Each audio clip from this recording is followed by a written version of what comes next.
Damai sejahtera Allah yang melampaui segala akal, itulah yang memelihara hati dan pikiran saudara-saudara di dalam Kristus Yesus Tuhan kita. Amin. Shalom. Saudara-saudara yang dikasihi Tuhan Yesus Kristus,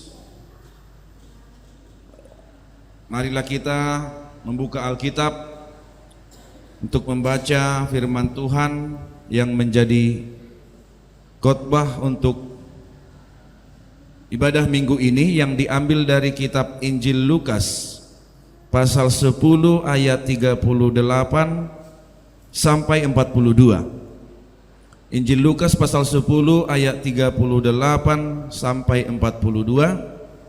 Saudara-saudara, marilah kita memperhatikan dengan seksama pembacaan firman Tuhan ini. Begini firman Tuhan: ketika Yesus dan murid-muridnya dalam perjalanan, tibalah ia di sebuah kampung. Seorang perempuan yang bernama Marta menerima dia di rumahnya. Perempuan itu mempunyai seorang saudara yang bernama Maria. Maria ini duduk dekat kaki Tuhan dan terus mendengarkan perkataannya. Sedang Marta sibuk sekali melayani. Ia mendekati Yesus dan berkata, "Tuhan, tidakkah engkau peduli bahwa saudaraku membiarkan aku melayani seorang diri? Suruhlah dia membantu aku." Tetapi Tuhan menjawabnya, "Marta, Marta, engkau khawatir dan menyusahkan diri dengan banyak perkara. Tetapi hanya satu saja yang perlu.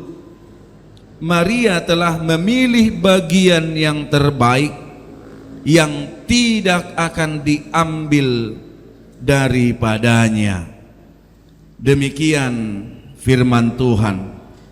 Saudara-saudara, untuk memahami firman Tuhan ini, saya mau ajak kita semua untuk membaca Kolose pasal 3 ayat 23. Kolose pasal 3 ayat 23. Kalau kita sudah membuka Alkitab, Bapak Ibu, marilah kita baca bersama-sama. 2, 3 ya. Apapun juga yang kamu perbuat, perbuatlah dengan segenap hatimu seperti untuk Tuhan dan bukan untuk manusia. Sekali lagi saya sendiri yang akan membacakannya. Apapun juga yang kamu perbuat, perbuatlah dengan segenap hatimu seperti untuk Tuhan dan bukan untuk manusia. Dari Kolose pasal 3 ayat 23 kita mau lihat bahwa semua pekerjaan baik itu adalah baik di hadapan Tuhan. Semua pekerjaan yang kita kerjakan dengan sungguh-sungguh, kita harus pahami, kita harus maknai pekerjaan itu adalah pemberian Tuhan. Dan itu sangat berguna untuk membangun kehidupan yang baik bersama dengan sesama kita. Perlukah tukang gojek? Perlu dong, iya kan? Karena jasa yang mereka tawarkan untuk menghantar kita dari satu tempat ke tempat lain, tidak hanya pendeta yang perlu, tidak hanya sintua yang perlu, pedagang di kaki lima juga perlu, guru juga perlu. Semuanya itu adalah pemberian Tuhan yang harus kita kerjakan. Apa tadi dikatakan Kolose pasal 3 ini? Dengan segenap hati. Dengan segenap hati, seperti untuk Tuhan dan bukan untuk manusia. Jadi semua pekerjaan itu penting, apalagi di rumah Tuhan, ya. Pengkhotbah tidak bisa merasa bahwa dia paling dibutuhkan dalam ibadah itu. Penyambut tamu juga perlu. harus dilakukan dengan sepenuh hati, seperti untuk Tuhan, bukan untuk manusia. Pengumpul persembahan juga perlu.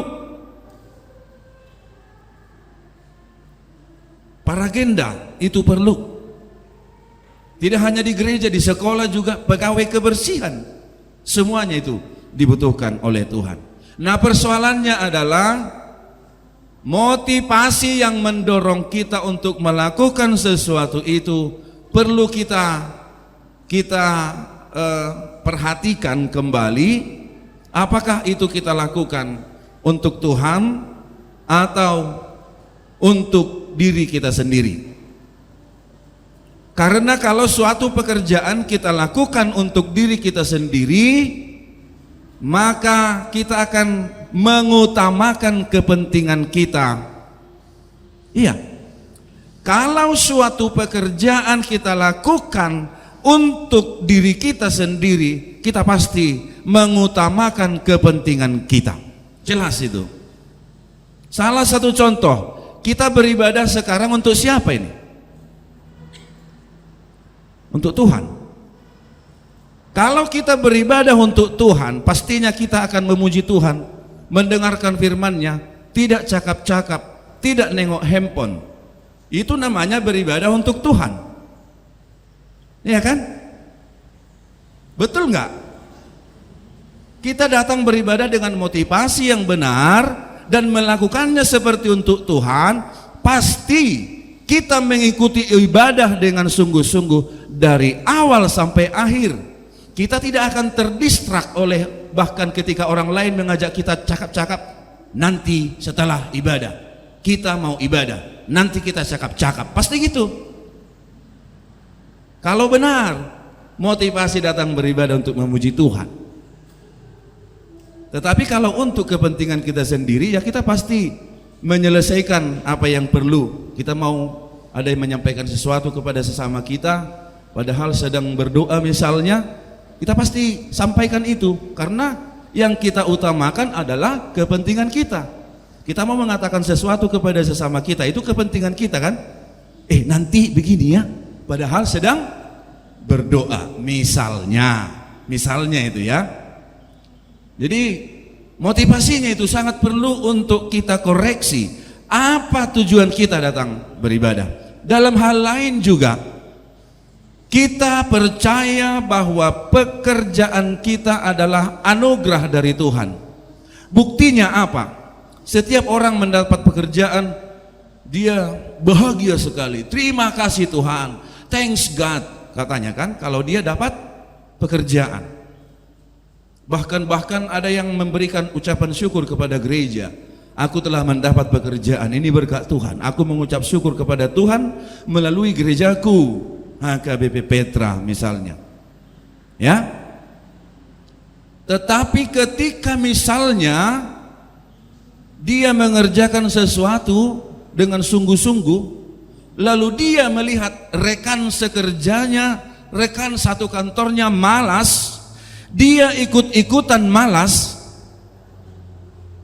terpengaruh oleh hal-hal buruk dari yang lain, terpengaruh oleh hal-hal yang tidak baik, atau katakanlah karena bosnya tidak berlaku adil, lalu dia mulai menurunkan kualitas kerjanya, pasti dia bekerja untuk kepentingannya sendiri, bukan untuk Tuhan. Dia pergi ke kantor misalnya, lalu kawan-kawannya pergi ke Ramayana pakai dinas. Sering ya kita lihat ya, pegawai kantor pada jam-jam kerja berada di Ramayana atau Sujuya misalnya. Lalu dia rajin, dia sungguh-sungguh kerja, tapi mana ini kawannya ini? Ditelepon, lagi di Ramayana kami minum boba misalnya, boba ya, apa ya? Entah apalah itu. Pernah saya dengar boba katanya. Lalu dia mulai malas, dia menurunkan kualitas kerjanya, dia menemui kawannya ini, ngobrol sampai jam kerja selesai, lalu pulang sebentar ke rumah, ke kantor, fingerprint, lalu pulang.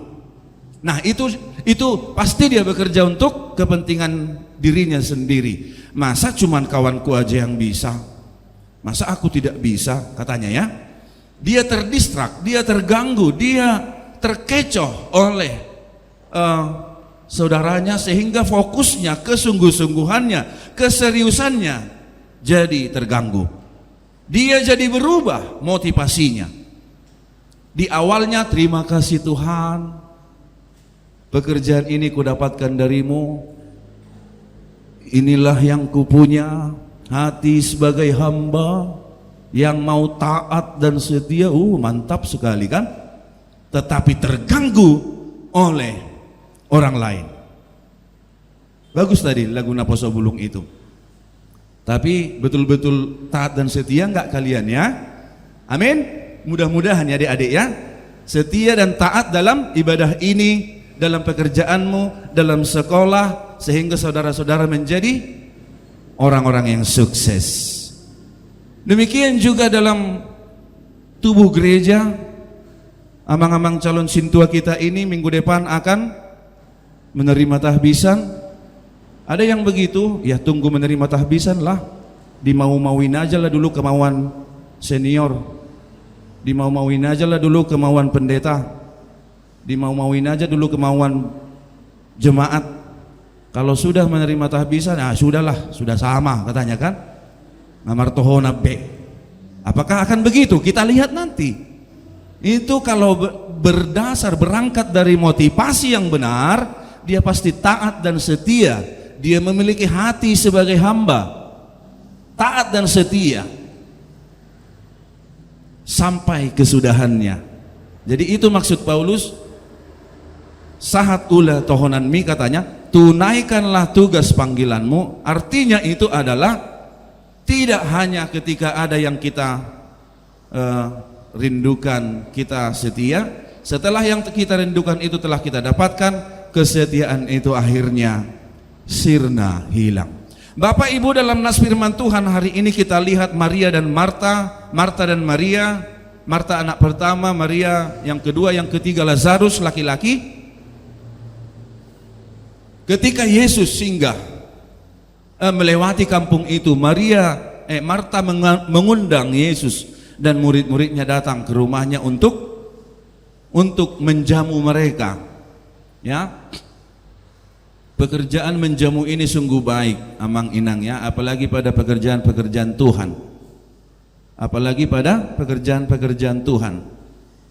Jadi ketika suatu pesta dilaksanakan di satu gereja besar, lalu karena pesta itu adalah pesta dengan level yang besar, Eporus datang untuk memimpin ibadah dalam ibadah tersebut. Sehabis ibadah, puluhan jemaat mengundang amang Opui Eporus untuk makan ke rumahnya, dijamu begitu ya. Itu sebenarnya pekerjaan yang bagus. Marta mengundang Yesus dan murid-muridnya untuk datang ke rumahnya untuk dijamu ya. Kalau kita perhatikan tadi kata-kata Maria dan Marta dalam ayat 38 ini, seorang perempuan yang bernama Marta menerima dia di rumahnya. Dia yang menginisiasi, dia yang mengundang Yesus datang ke rumahnya ya. Lalu di rumahnya dia melakukan pekerjaan untuk mempersiapkan jamuan makan. Dan Maria juga melakukan pekerjaannya, apa yang dia rindukan, apa yang dia pilih, karena dia kenal sosok Yesus, Sang Guru Agung. Dia kenal siapa Yesus yang sudah melakukan banyak sekali perbuatan baik, ajaran-ajarannya luar biasa. Lalu dia duduk di kaki Yesus untuk mendengarkan Yesus berbicara. Bapak Ibu, kedua mereka, Marta dan Maria, sesungguhnya benar-benar melakukan pekerjaan yang baik. Baik itu ya. Marta bekerja melayani untuk mempersiapkan jamuan makan dengan Yesus. Maria juga bekerja ya, mendengarkan juga kata kerja ya. Walaupun hanya duduk saja, tapi dia mendengarkan pengajaran Yesus. Saudara-saudara, yang jadi masalah adalah ketika Marta terdistrak oleh apa yang dilakukan Maria. Santai-santai, dia berpikir bahwa Maria itu santai-santai, duduk-duduk di kaki Yesus, mendengar berbicara-bicara dengan Yesus. Dia terganggu, dia terkecoh, fokusnya hilang untuk melakukan pekerjaannya ini karena saudarinya Maria. Sebenarnya dalam hal hubungan kakak adik ini sering terjadi ya. Kalau katakanlah kakaknya bekerja, adiknya sedang baca Alkitab misalnya, hampir mirip itu, marah ini si kakaan kan. Ma, kayak mana itu? Enggak dibantu adik aku, katanya. Bilang dulu adik bantu aku, katanya. Ma, kayak mana itu? Abang main-main aja, aku kerja dari tadi, tanya. Dia terdistrak, terganggu fokusnya. Akhirnya dia marah di dalam hatinya. Ini yang bikin jadi pekerjaan dia jadi salah. Kalau dia dengan setia dan taat memiliki hati sebagai hamba, mengerjakan pekerjaan, mempersiapkan pertamuan itu, pasti pekerjaan itu akan terpuji, pasti pekerjaan itu akan mendatangkan kebaikan. Tapi ini yang terjadi apa? Dia malah marah dan menemui Yesus, ya kan? Ia mendekati Yesus dan berkata, Tuhan, tidakkah engkau peduli bahwa saudaraku membiarkan aku melayani seorang diri? Suruhlah dia membantu aku, kata Marta pada Yesus. Tapi apa kata Yesus di ayat 41? Tapi Tuhan menjawabnya, Marta, Marta, engkau khawatir dan menyusahkan diri dengan banyak perkara. Banyak perkara. Jadi kalau pikiran kita buyar oleh banyak perkara, itu juga adalah hal yang tidak baik. Ketika kita melakukan suatu pekerjaan, pikirkanlah hanya perkara itu saja.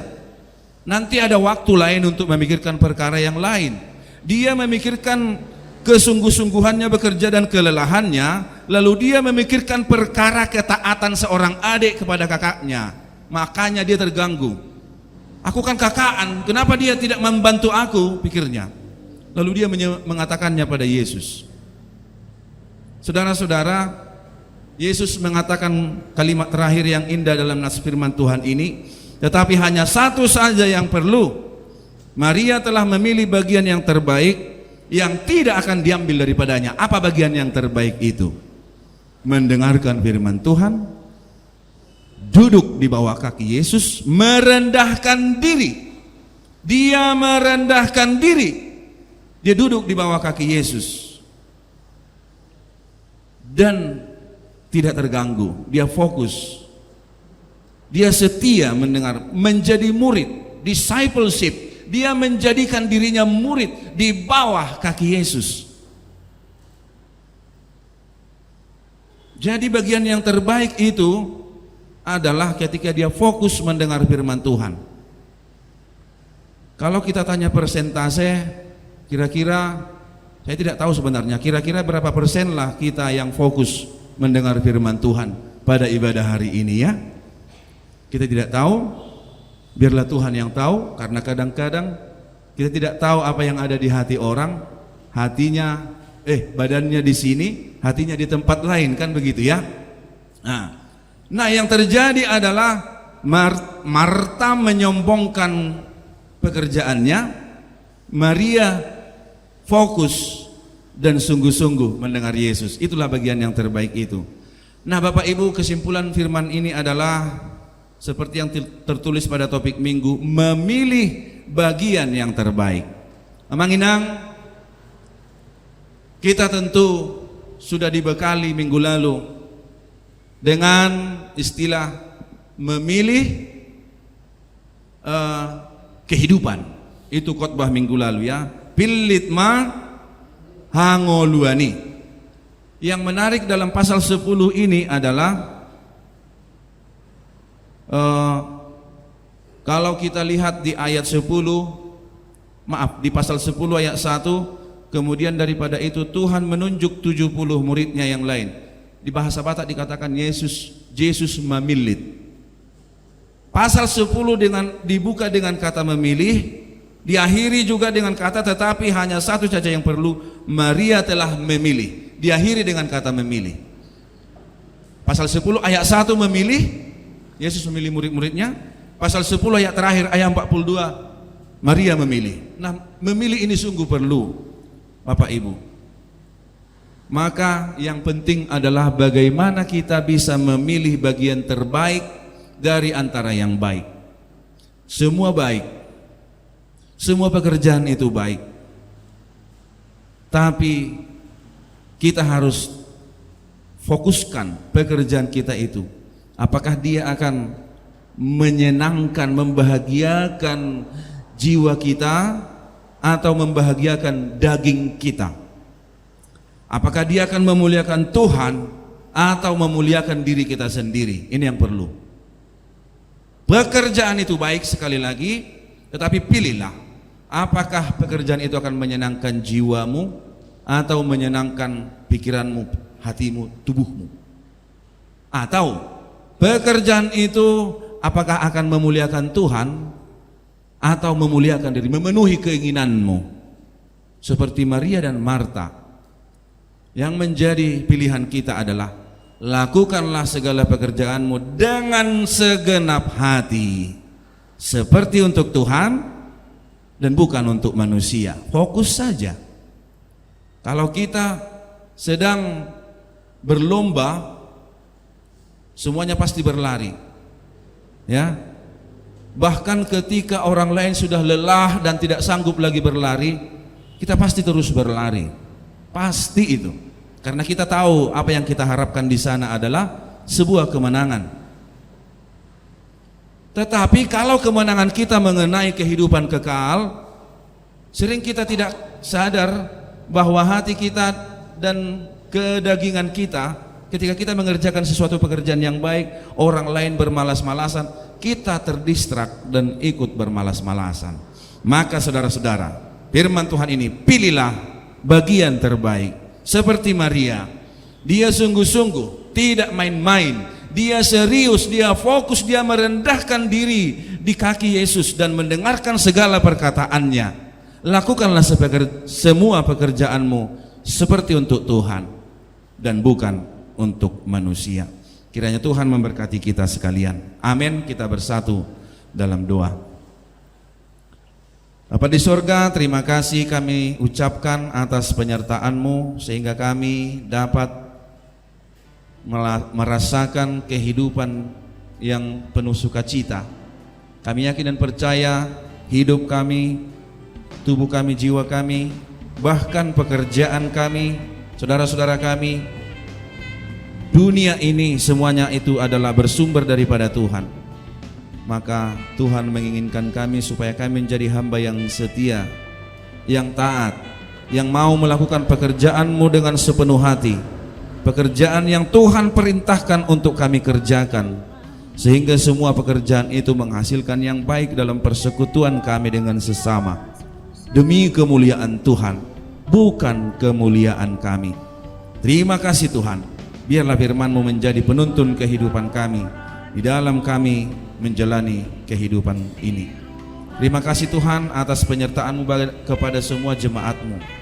Engkau telah memberikan kesehatan dan juga kebaikan, hal-hal yang baik dalam kehidupan jemaat-Mu. Secara khusus kami berdoa kepada Jose Septia Huta Barat yang sedang menjalani proses pendidikan pasca sarjana. Kiranya Tuhanlah yang melancarkannya hingga proses akhirnya nanti. Kepada Amang Golden Sianipar juga, di mana pada waktu-waktu yang lalu acara ikat janji perkawinan putri dan menantu mereka berjalan dengan baik. Demikian juga jemaat-Mu keluarga Sorong Sirait, Inang Boruta Julu, atas kesehatan yang Tuhan berikan kepada mereka. Kami juga mendoakan kepada anak Tuhan Arif Perdana Padang yang merasakan sukacita atas umur yang panjang yang Tuhan anugerahkan kepadanya. Demikian juga Ardi Armando Padang, karena telah selesai mengikuti judisium dan akan menerima gelar kedokteran hewan. Biarlah Tuhan yang senantiasa menyertai dan memberikan pekerjaan yang layak sesuai dengan kemampuannya. Biarlah Tuhan juga yang senantiasa menguatkan dia untuk setia dan taat seperti untuk Tuhan dan bukan untuk manusia, di mana dia melakukan semua pekerjaannya. Kami juga mendoakan Amang Jun Purba, di mana pada waktu yang lalu Tuhan mengizinkan terjadi kelemahan dan penyakit dalam tubuhnya. Kami mohon Tuhan memberikan kekuatan, kesehatan melalui makanan dan obat yang dia konsumsi, sehingga tubuhnya semakin sehat dan semakin pulih pada masa yang akan datang, sehingga Amang itu dapat melakukan pekerjaannya kembali dengan baik pada masa-masa yang akan datang. Kami mohon Tuhan memberkati seluruh jemaat-Mu, bahkan yang tak dapat kami sebutkan satu persatu.